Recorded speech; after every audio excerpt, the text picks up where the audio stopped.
fine.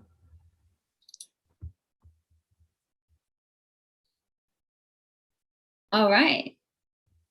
Oh gosh. Okay. Hey everyone. Welcome to another episode of Beauty and the Priest here live on YouTube. I am Joanna and I am joined by my co-host Max. Say hi, Max. Hi. Max is in France and I am here in California, United States. So we are on across the ocean from each other, and that makes us quite different, as well as our gender and race, right? We're different in a lot of ways, but at the same time, we want to take the things that make us the same or unite us, and in essence, unite all the people in the world and make sense of the things that seem to cause division and try to make sense of that and meet at the center of dichotomy. So today, our topic is the tarot. And I'm much more familiar with the tarot than Max. And I'm assuming a lot of people know what it is, but are not too familiar. And they're, probably the connotations that or the thoughts that pop up in people's heads when they think of the tarot. They think of maybe witchcraft. They think of maybe seedy old psychics doing little readings, like weirdos, in little psychic shops or something. But it's an unfortunate stereotype or imagery that can happen when people think of the tarot, because while the tarot can be used for divination and psychic work and all of this, it can go beyond that. It has a space for people who are a little less spiritual, right? It can have it can be a tool for self-reflection. It's kind of like astrology, where you think of the different signs and they represent different things.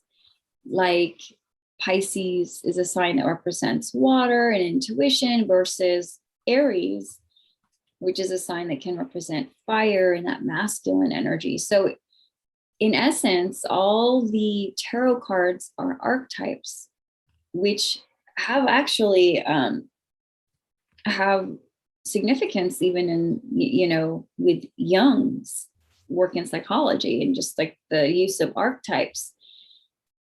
And when I say archetypes, Max, like what pops up in your head?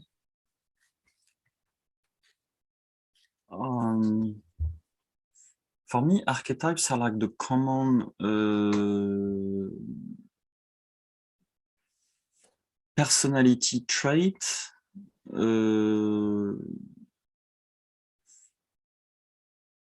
that help us make sense of the world, that we all share.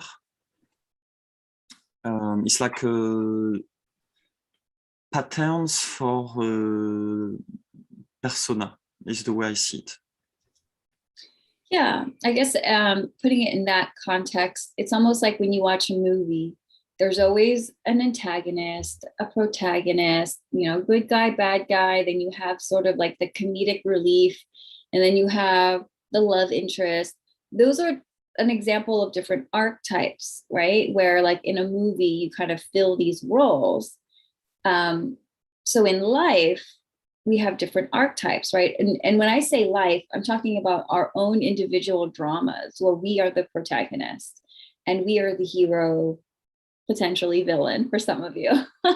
But you know what I mean? Where you have these archetypes that we see in our life, in our experience, right? We see people who we say that's a bad guy, or that's a good guy, that's the funny guy, or whatever, right? And so, and the interesting thing is, right, in how I believe things is our reality or your reality is essentially just a reflection of what's within you, right? So in essence, all of these archetypes are within ourselves. Like we are the bad guy, we are the good guy, we are the villain, we are the comedic relief, we are whatever, the love interest, we're the predator, we're the prey. All of those things are within us. And so the tarot, each of the cards kind of represent all the different things that can be found within us. And so as a tool for self-reflection, you could just find a quiet space in yourself,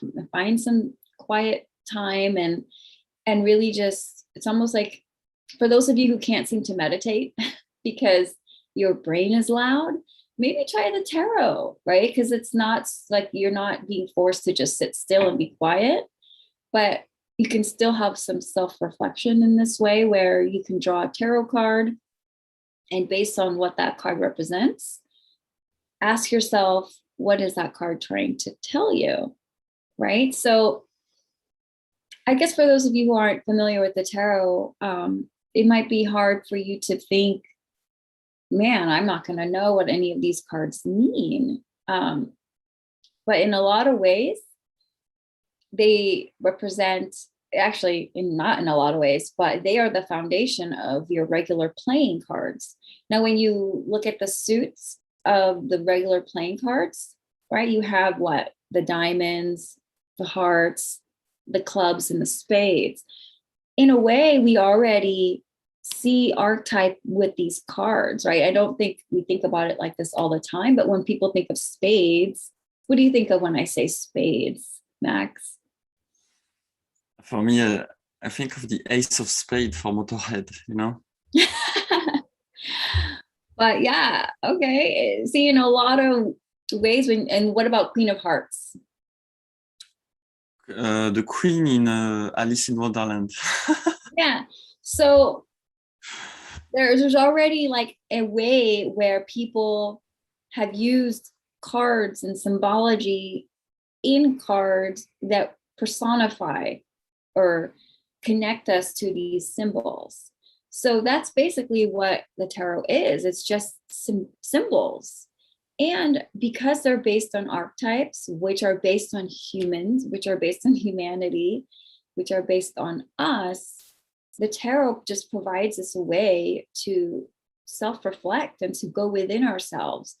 And I mean, I just feel like there's so many uses for the tarot that I wish people knew more about it, right? Like, if you want to start to journal, say one of your New Year's resolutions is like, I want to journal and I want to write more, whatever. Like, why don't you pull a tarot card every day and think of a journal prompt that way? Like, I'm gonna go get me a tarot deck so I can kind of show you guys how this works. I'll fill the space with. I will show mine.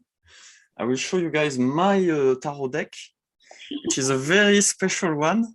Oh, that's adorable, isn't it? So it's one where the hero is like a monkey, and then I should have put them in order, you know. So that's the Fool, but the French version actually is the Le Battler. So it feels like he's the only good guy, and they're all like creepy bastards, you know. So, but it's the way I like my tarot. It's like, you know, you have all those weird creatures. And this card, I love it a lot because it's like the Hangman, right? So it's like, if you take it straight, you know, he's hanged, but actually in tarot, the direction matters, right? Yeah, so it does. when you flip it around, suddenly you have a guy who's looking at the sun, you know, and he's more like a hero, you know, on a quest, right? So those cards have been designed in those ways that, you know, they look good both up and down. Yeah, and again, when it comes to the tarot and what it's usually used for, like with divination or just reading of energy, it depends on the reader if they choose to read cards in reverse or not. I do read cards in reverse when I do my readings, but it's really up to the reader. So just for now, since we're talking about more, say, practical, non-spiritual uses for the tarot, I'll give you an example. Like, let's say this is somebody that just wants to journal every day. Now, granted, in order for you to do this, you can utilize the books that come with the tarot deck so you can see what that card represents. But I'm so familiar with the tarot, I can just kind of know what a card represents, and then I can show you, right? But if you don't know, feel free to use the guidebook. Every tarot deck comes with a guidebook. And right now I'm using just the regular Rider-Waite tarot, just the old kind. So Rider-Waite Smith tarot, I should say, because people say Rider-Waite and that doesn't acknowledge the artist, which is the artist is the heart and soul of each card, right?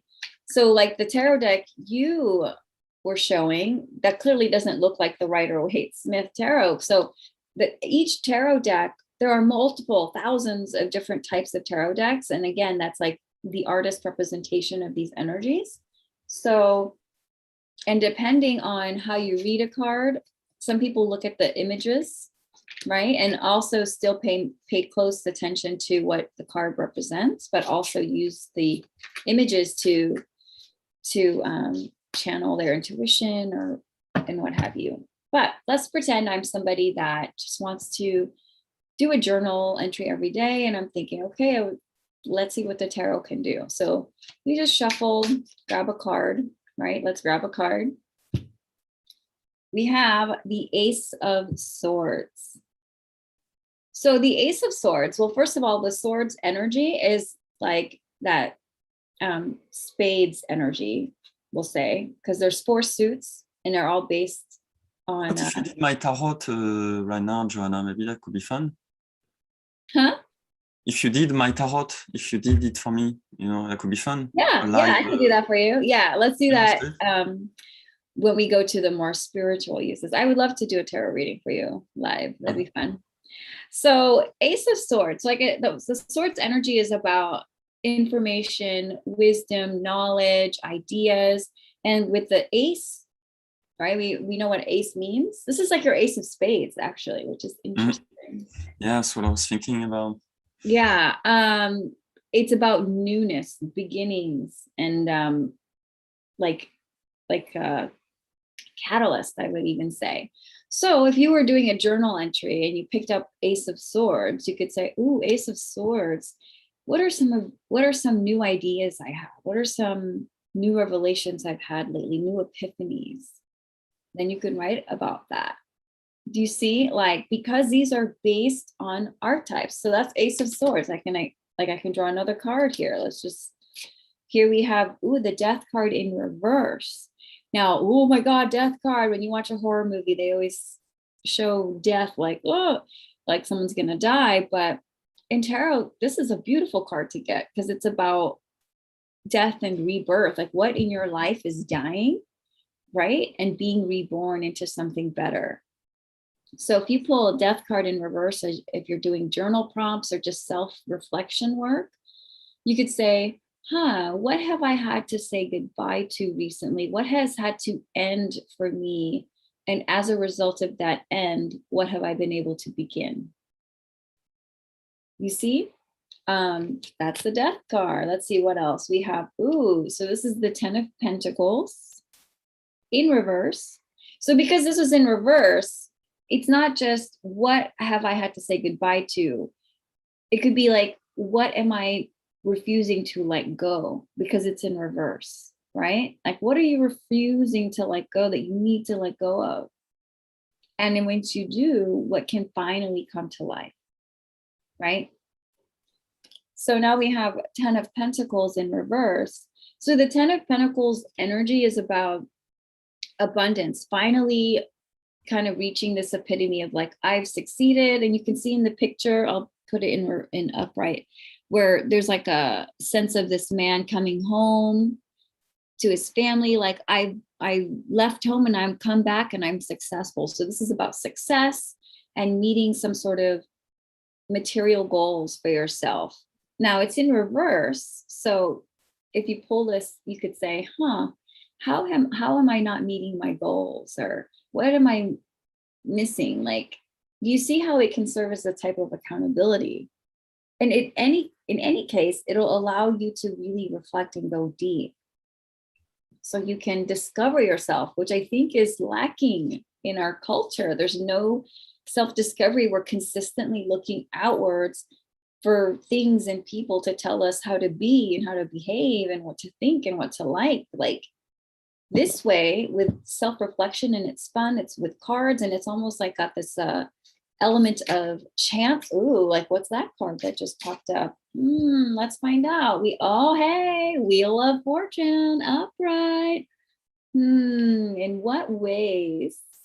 It's upright. In what ways am I being blessed right now? Right. And it also has this implicit question of, yes, I'm enjoying things now, but I understand that things can change as they do. The Wheel of Fortune likes to turn. So there's this element when you pull this card of allowing you to feel gratitude for the blessings, and to know that when things go, that they always can come back up. You see, and you can write about that. Like, you know what I mean? Like, what are your thoughts so far on this way of using the tarot?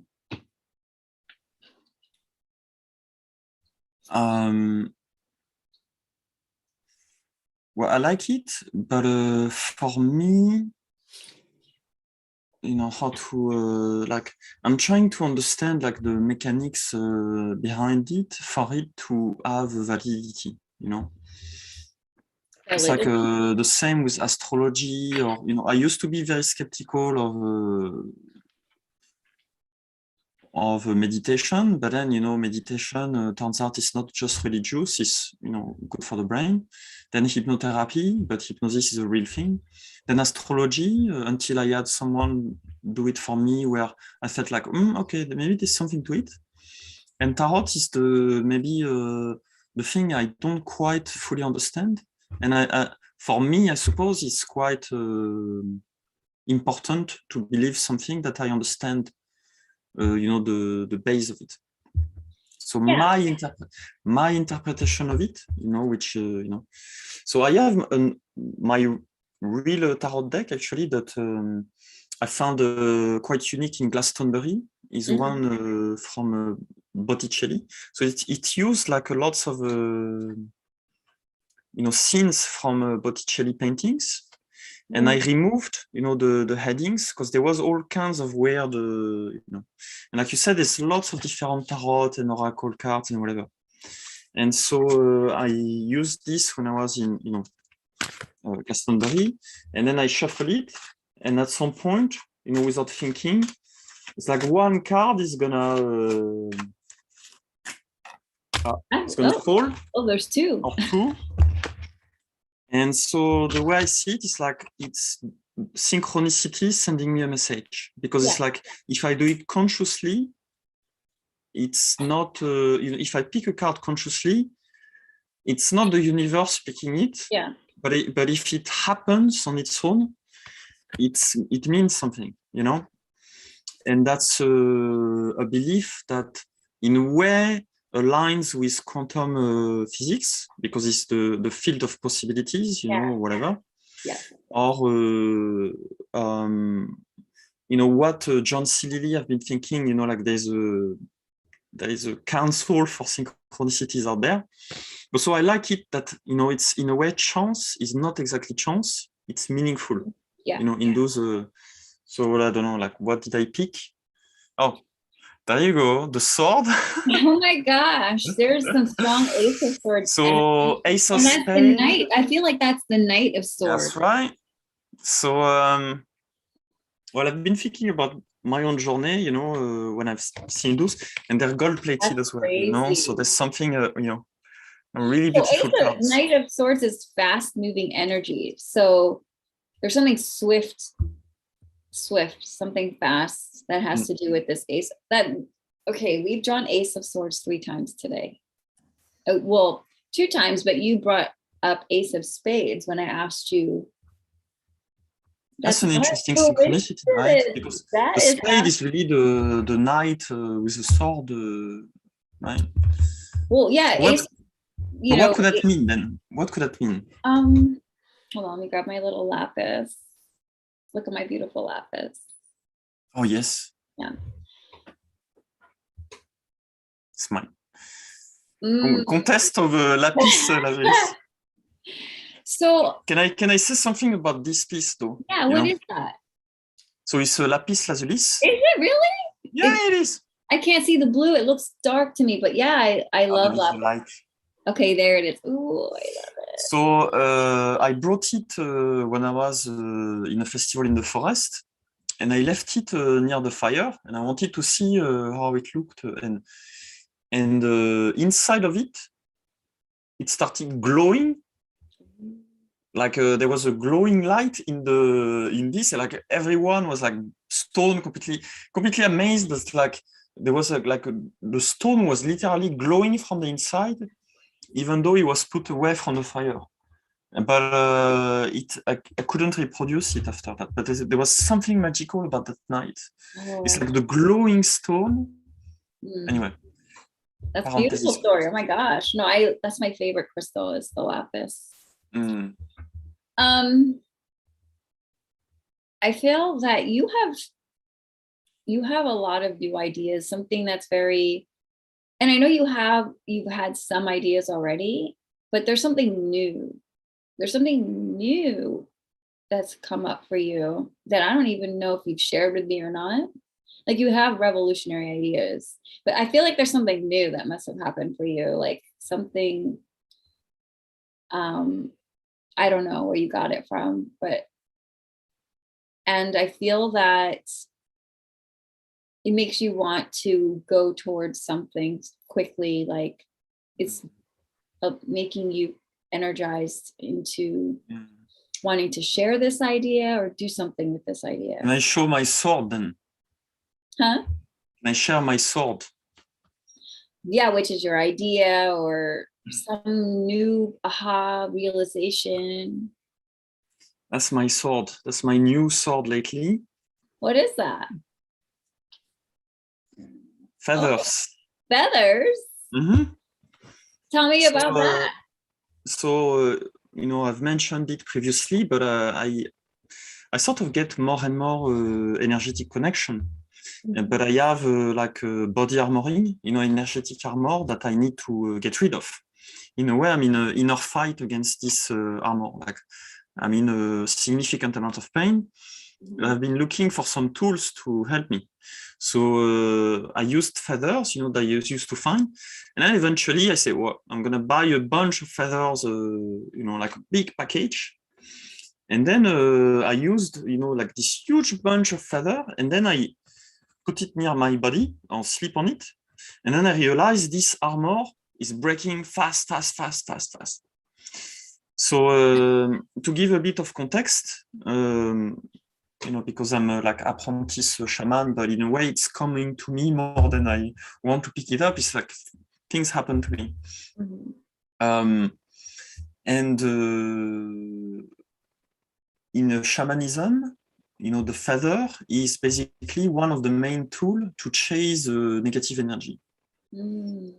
And I've been using those feathers as like a tool, like acupuncture or something to clear. But now it's like, okay, I'm gonna get the whole pack of feathers, and I use my pendulum to tell me which feathers will be the best for me. And I had a conversation with another shaman friend who said, oh, this feather is better for this is better for that.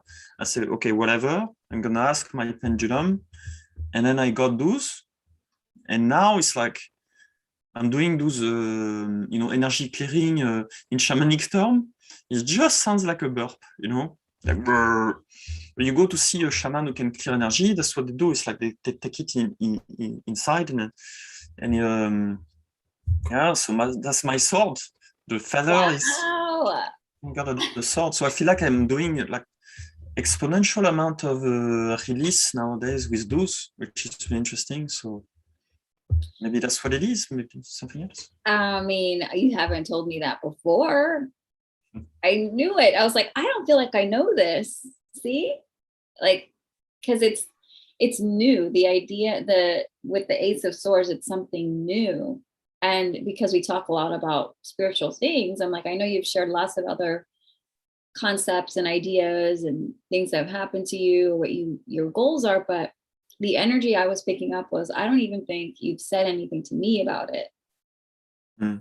But somehow it's really energized you and giving you some speed, or I don't know, like you're moving towards, I don't know, this idea is building speed or something.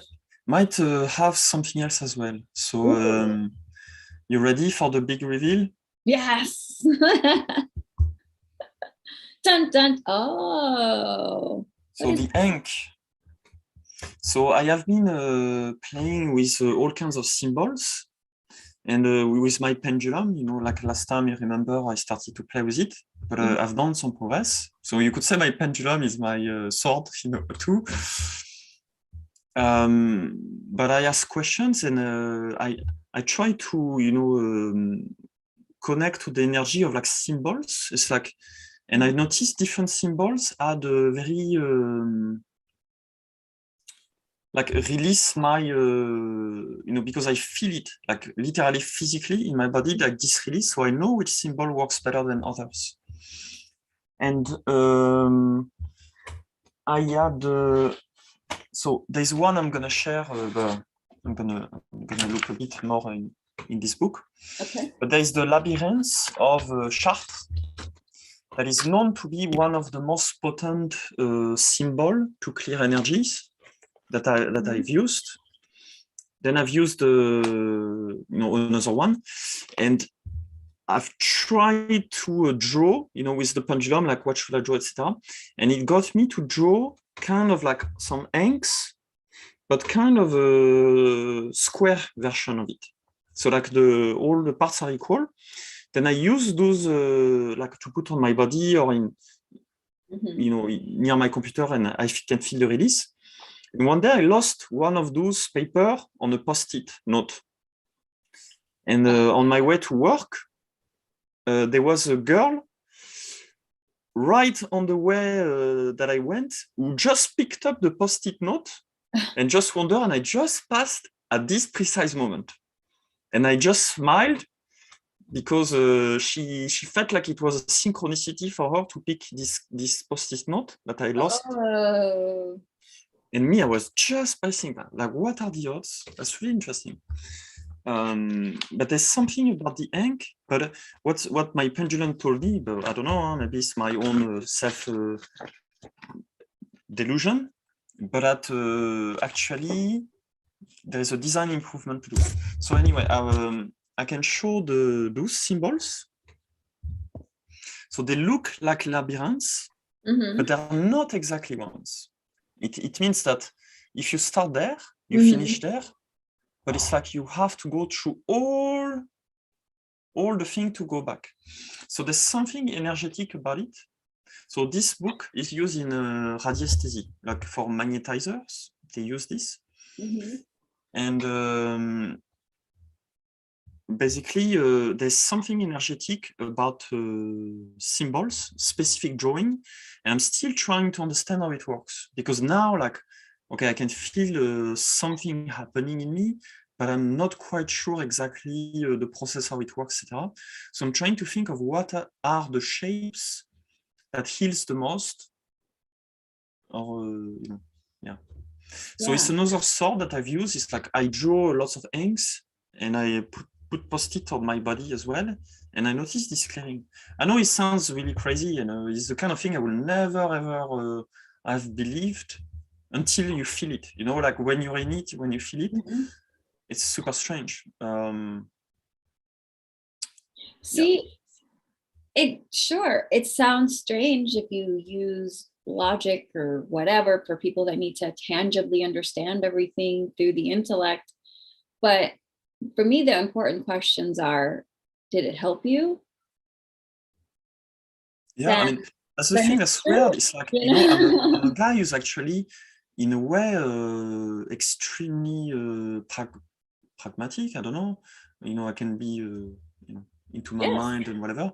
But I try to validate all my beliefs.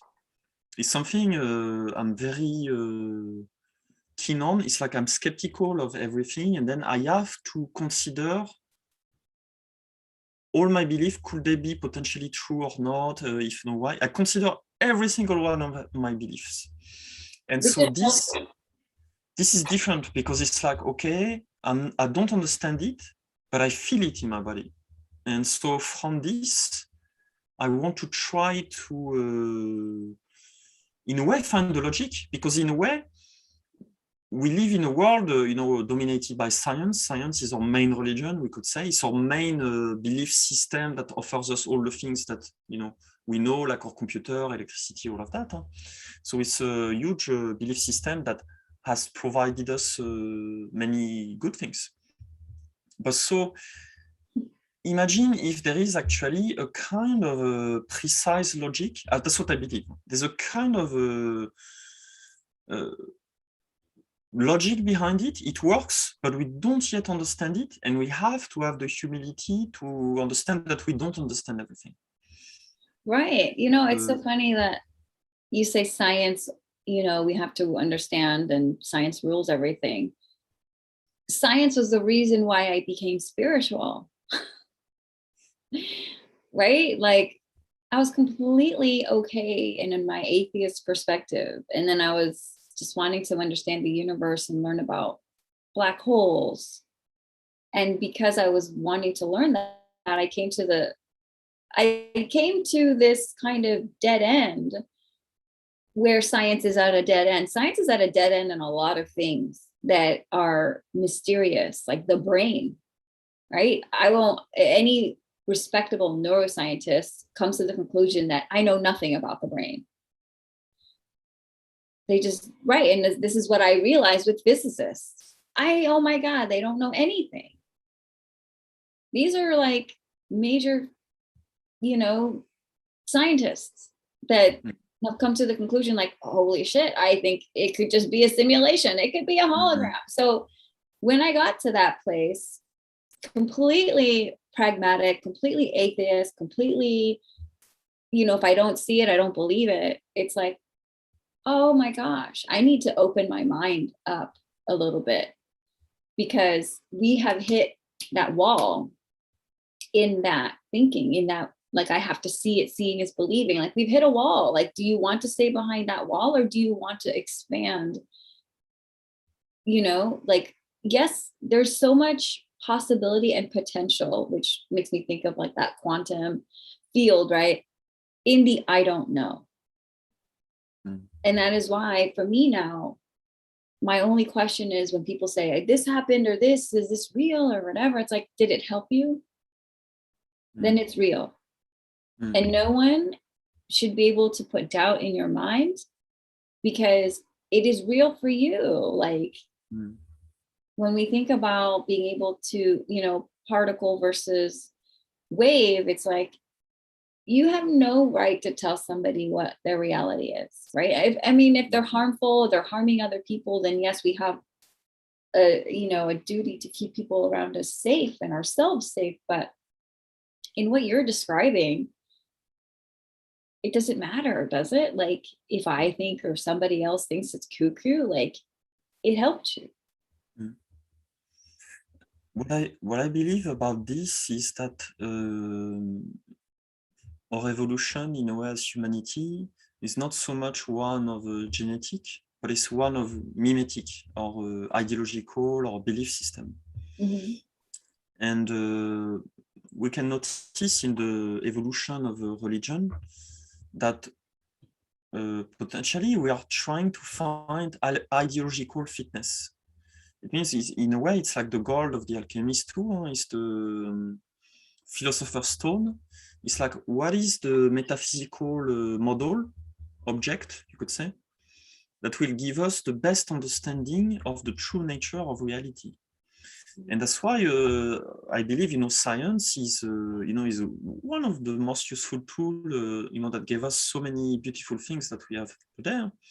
But then, eventually, it seems like every religion, every belief system have its life cycle. It goes up, goes down, and like Christianity is going slowly down, but who knows? It's transforming, it's shaping, and so I believe we are going to witness in our lifetime a new ideological package or like belief system that's going to connect all the dots, but pretty much all the dots, like a meta synthesis of both religion and science, and in a way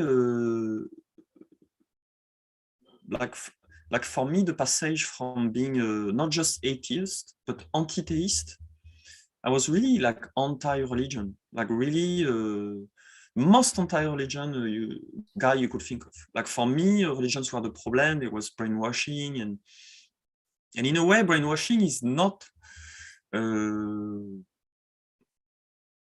it's not solely the appanage of religion, because TV brainwash, politics brainwash, everyone brainwash. So it's something that lurks inside the heart and mind of every man, independent of their belief system. But what I'm trying to achieve right now is trying to understand those things, like what took me from anti-theist to in a way believer, but in my own kind of belief system, is psychedelics. The psychedelic experience. It's like when you go through this, it's like, okay, you open the door of perceptions, then you realize I have no clue whatsoever. That before, you're still in that matrix, basically. Matrix, before he gets to the pill, the guy who knocks at his door and say, okay, follow the white rabbit, he says something very swiftly. It's like, yeah, mescaline is the only way to fly, right?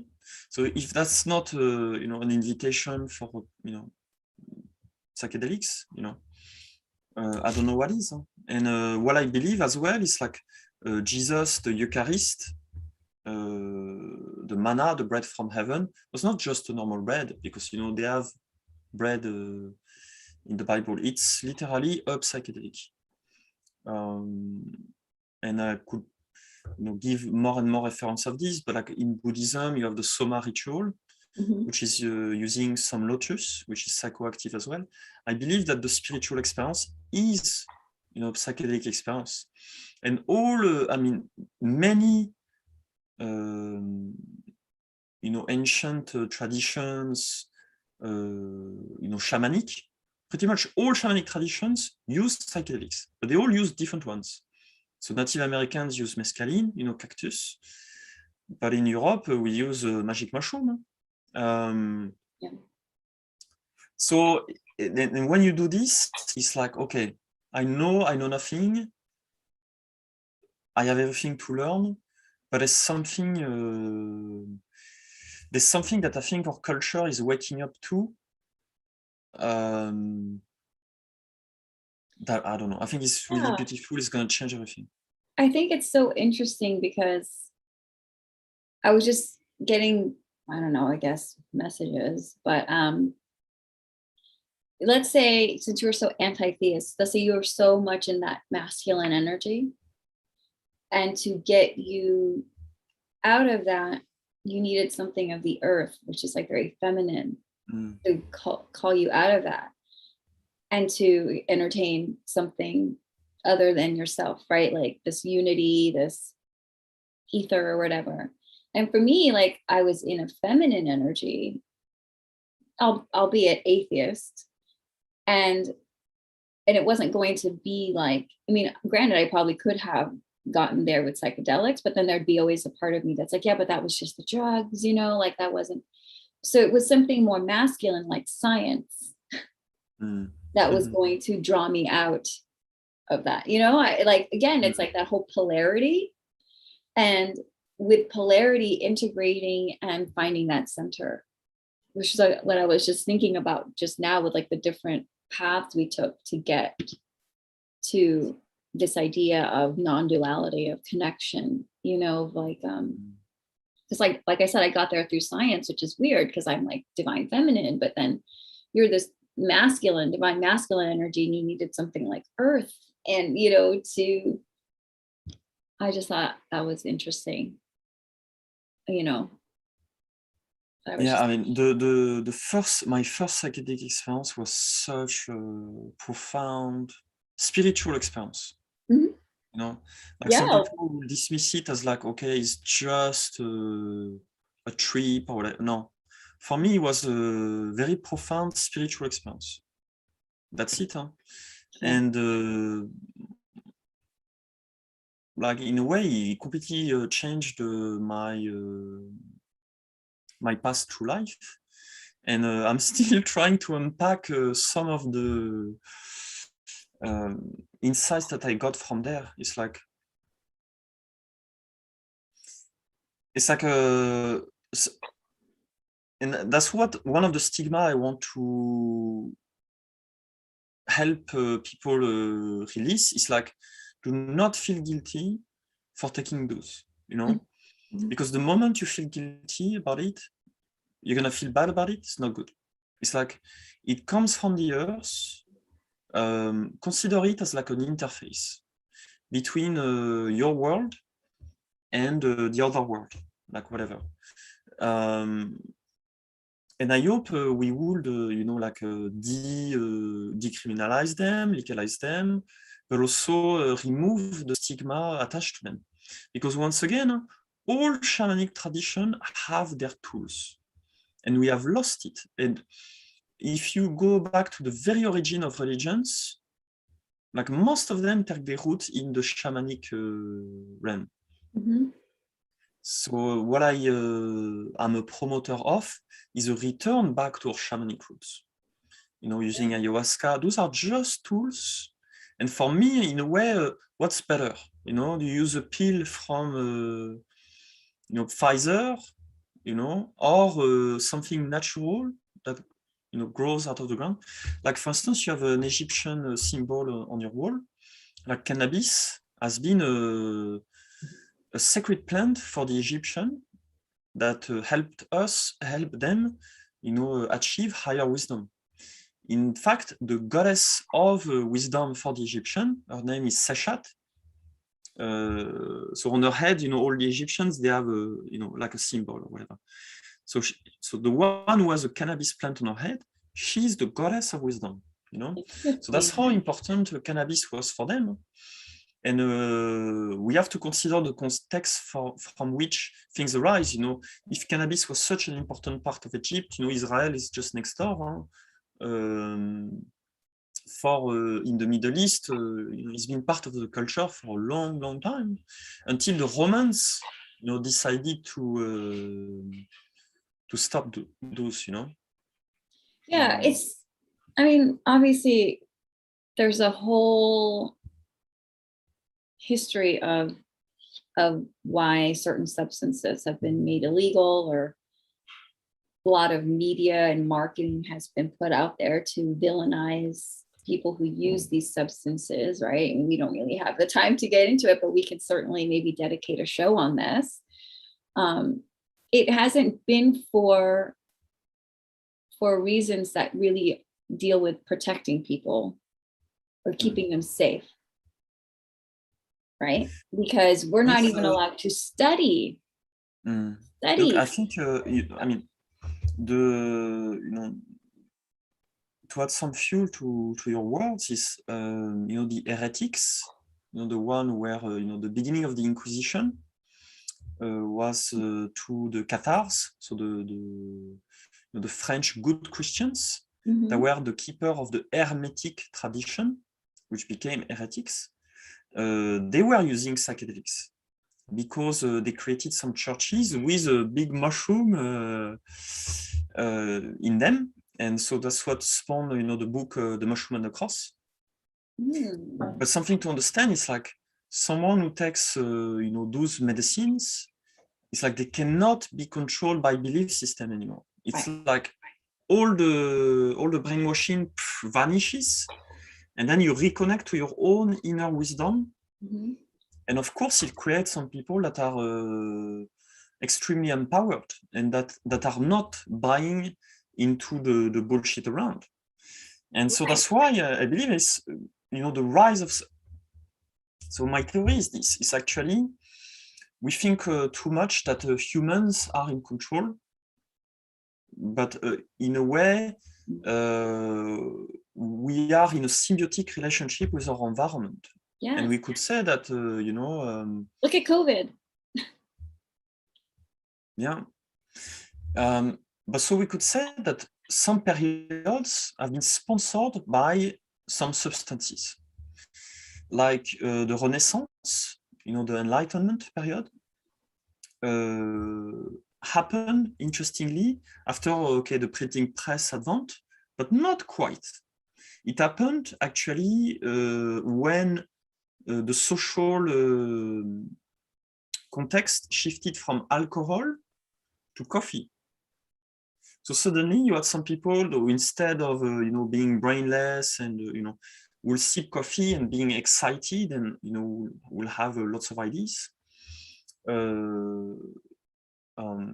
You would think of like a substance that you take as like a media, it's a medium, because it changed the content of your mind, it changed the direction. Like you watch a movie, if it's a scary movie, you're gonna feel scared. If it's a comedy, you're gonna feel happy. Depending on the substance you put in, like chamomile tea or whatever, you're gonna think differently. But with some substances, it's like the thoughts that are gonna arise are gonna be radically different. And so the Victorian era was potentially given to us thanks to coffee and sugar, especially sugar as well. The Second World War, methamphetamines, amphetamines. Hitler was addicted to amphetamines. Yeah. Like he hid his hands in his bag because he was shaking all the time. So that's what amphetamines do to you. It makes you like super hyper aggressive, like want to conquer the world. Or cocaine in South America, there's a movie called Apocalypto from Mel Gibson. That's outstanding movie that shows the culture of those people, and they were they killed themselves. They did like so many blood sacrifices. Basically, that's how they got extinct, because they were addicted to cocaine. Basically, cocaine transform you into vampire. And all politicians, powerful people, they use cocaine because it makes them feel invulnerable and don't care about people. So now, 60s, why the 60s happened, the hippie movement, is the coming back of cannabis and the psychedelics. And that's it. Huh? Then it's like and they squashed it. We're all in this together. That's threatening to the status quo, right? There's a threatening message of non-duality is a threatening message to people who want to have hierarchy. Non-duality is a threatening message to people who want power, because non-duality is equality. And for some reason, people can't live in equality. They feel threatened by equality. And that's it. They had to squash the use of psychedelics and start this, say no to drugs campaign, the drug war, as if, and then meanwhile, they create all these pills that they just push onto people. There's an epidemic of that in our country. People, in these really impoverished states, it's disgusting. The lives don't matter to these people, not one fucking bit. It's so gross. It's, again, that's like a whole new thing, the drug war, right? What exactly is the drug war? It's like the war against psychedelics, the war against marijuana. And I think we are making progress. I live in California, we can have weed anytime. And as someone who has witnessed the growing of plants, it infuriates me that this is something that is illegal. It's a fucking plant. It's ridiculous. Meanwhile, people are popping Zoloft, Xanax, Percocets, Vicodins, no big deal. And it really makes me upset that the NFL, like the National Football League, is going to fine players for fucking smoking pot when their bodies are in aching pain, but they want their people to just inject all these horrible things into their bodies and take all these pills. Let them smoke marijuana. It's like, it's their freaking body. And you just want to give them all these goddamn medications and stuff. It's just stupid. It really makes me upset. I'm a big, I watch I used to, I haven't in a few years, but I am one of those like ridiculous football people. But I think to close this episode of Beauty and the Priest off, I'm going to draw 3 cards, and this is just going to be a general message for the collective. What I feel like for people who are going to be watching this, probably just me and you. But it is a message. Don't worry, in the future it's going to be archived. I know, who knows, right? It's going to be good material. A message for whomever shall be watching this. And that's the thing with the tarot. We didn't get into it too much, but you can draw multiple cards and together they can tell a story. So here we go. We got one right here. Ooh. Wow. We have the 6 of Wands, 10 of Cups. Oh, wow. This is interesting. And Death in reverse. So we have 6 of Wands first. This is a victory, a sign of victory. You see how he's on the horse and he's being celebrated by people, right? That's the 6 of Wands. We also have the 10 of Cups, which is all about emotional fulfillment and joy. And again, that number 10, meaning like something is ending and, or like you've reached a goal. There's been, something, you've come to the end of something in a good way here with the 10 of Cups. Death in reverse again. So that's good, right? So the message with these cards together, I'm feeling that victory is imminent, and that victory is not only going to be like public recognition and public like praise, which in turn gives us emotional fulfillment. But all of that depends on being able to let something go and let something die so that all of this energy can come in. There's change. Bullshit die. Something. It depends on the person, you, whoever is watching, me. What is that thing? What is that thing that needs to be released? Because you only have so much space in your field, right? You have to let shit go to let new shit in. Positive shit. And the way I'm reading this with these cards, it's so freaking clear that, especially with all these Ace of Swords that we were drawing today, it's like, whatever new ideas you have, honor yourself. In honoring yourself, if you're honest, there are things that need to be released. There's ways that we are still being manipulated. There are ways that we are still being puppeted to do the bidding of others. And we have to be able to honor our own hearts, honor our own truths and what is helpful for us. Because again, the field of potential is limitless.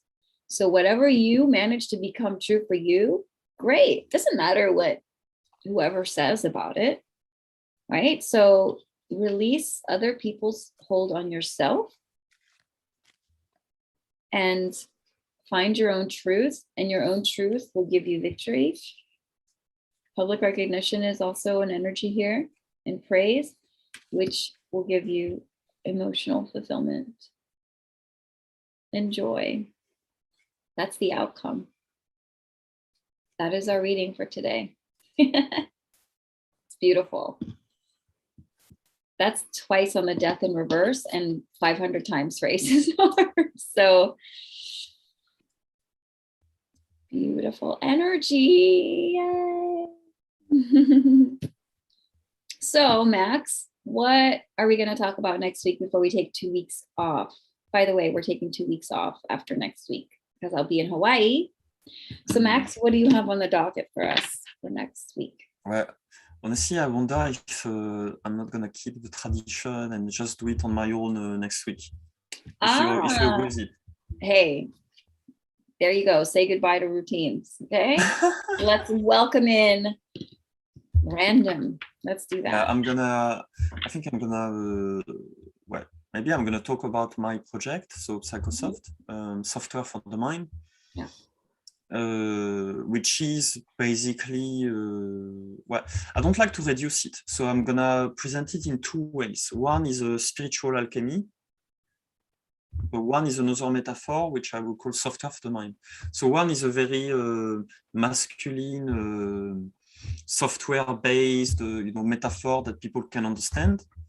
But really what's happening, the other aspect of it, the spiritual, is spiritual alchemy.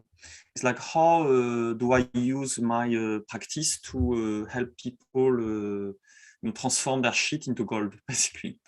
So like how using tools like hypnosis, I go into the subconscious mind of people and rewrite their belief so that they're much more able to navigate reality.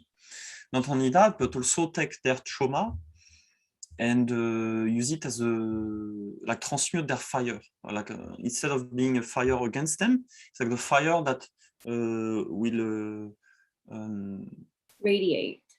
Will be the behind them to go on a special quest that has been in a way given by their trauma. Mm-hmm. Like if you think of Batman or all superhero stories, they all have a origin story. Mm-hmm. And so one could say that in a way your traumas, your wounds, like there's different ways that you can navigate life. There's a way that you can be comfortable.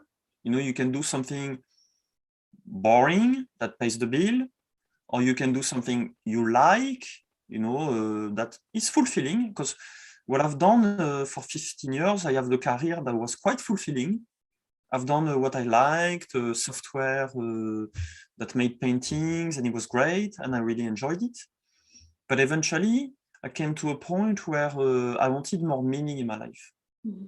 I wanted to do something more useful, more something that, in a way, it's not just fun, but it's me going in a battle against something. It's like something truly meaningful to me because I've suffered from it. It's like, in a way, you go fight your own demon, and for sure, you're gonna go at it with like deep inside of you,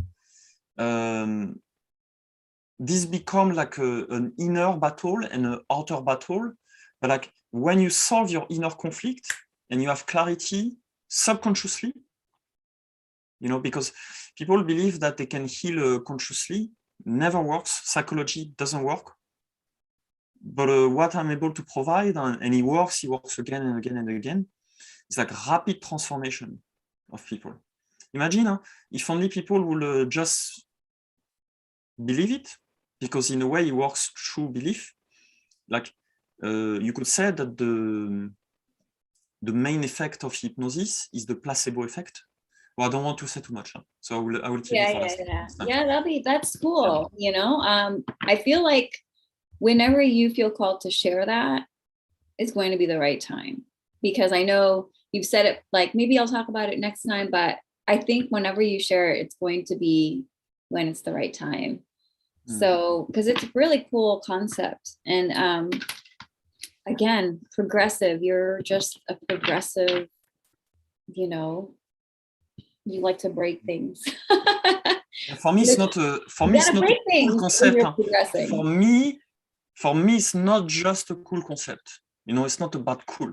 Yeah. It's about what is the key that will unlock the mind of people. And if I'm close to it. Like I have already unlocked some keys of subconscious. I'm already able to really heal people profoundly, rapidly.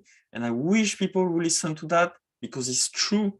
You can heal your traumas rapidly without it being too much of a suffering, some part of it.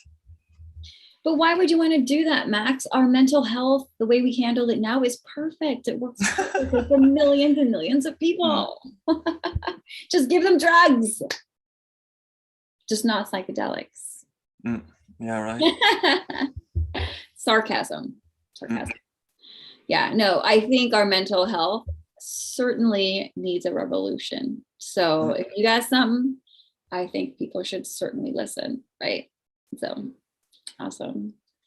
Right, Well, and cut it short because you know you have a. I do. I gotta go, but I really enjoyed this episode, and I hope you guys did as well. And we shall see you next week. So, bye. All the best. All the best. Okay, I think we are done.